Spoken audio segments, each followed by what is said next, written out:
What am I?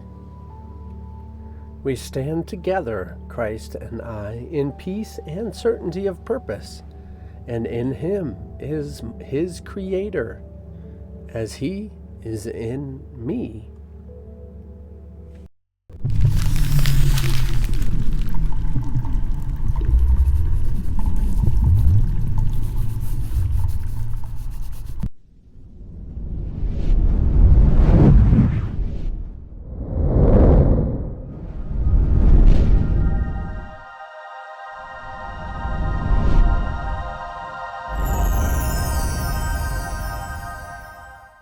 I always love a good, clean reminder of what is occurring on alternate dimensional levels.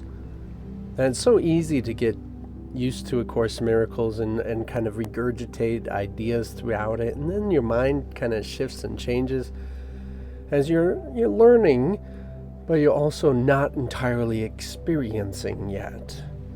And so we want to keep emphasizing that as much as the Christ is in the ego, also is God in the Christ.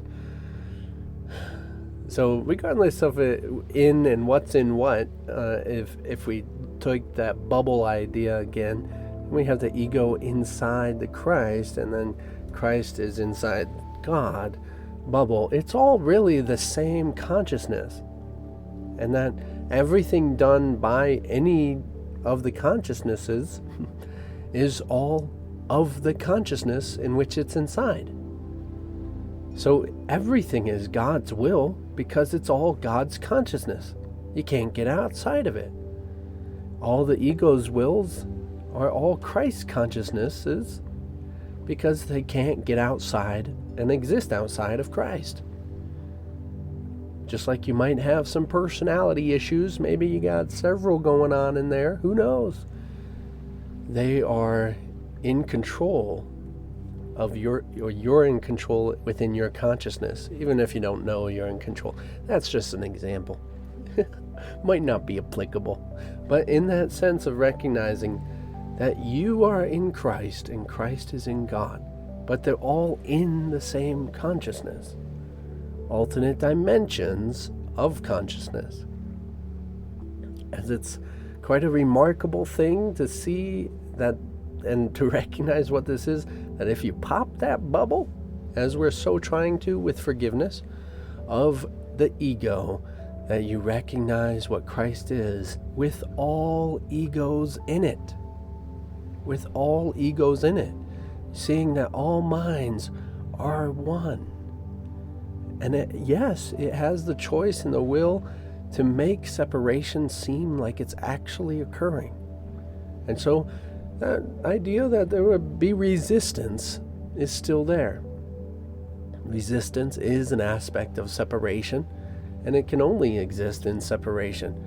But when a decision is made by a God, it is as permanent as the decision being made.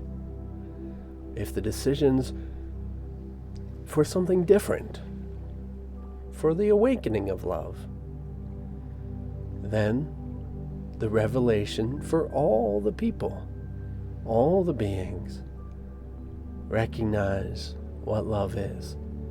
But if the choice is just for a little while to experience what half of it awakened and half of it asleep, that might be a fun experience too. It's all an exploration of what could it be like? What would it be like? And we're taking this ride, this enjoyment of just recognizing what is to forgive, what is to be, what is done. Who am I?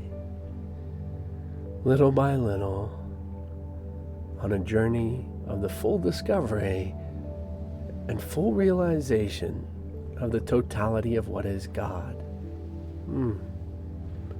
It's far bigger and far greater than we'd like to imagine, thinking that the end of the world is the end of time, or that the end of time is the end of existence.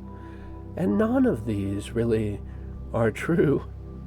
It might be in the same idea that, the world is in time and time is in existence. As in, the ego is in Christ and Christ is in God.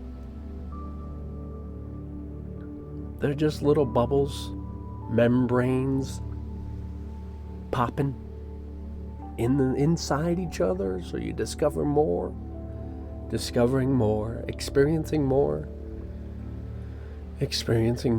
step by step, little by little.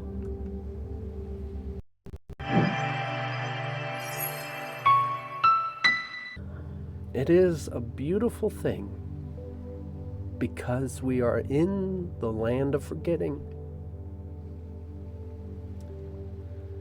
It's not normal to have absolute full love of everything and all that is for us here. But it is normal for us there, in our reality. It's perfectly normal. Nothing surprising, nothing amazing about it. It's kind of old as eternity. So, every now and then, it's nice to experience a few billion years of separation. Maybe just a few decades. Teaching ourselves again to recall ourselves, the impossible puzzle, discovering what can't be discovered.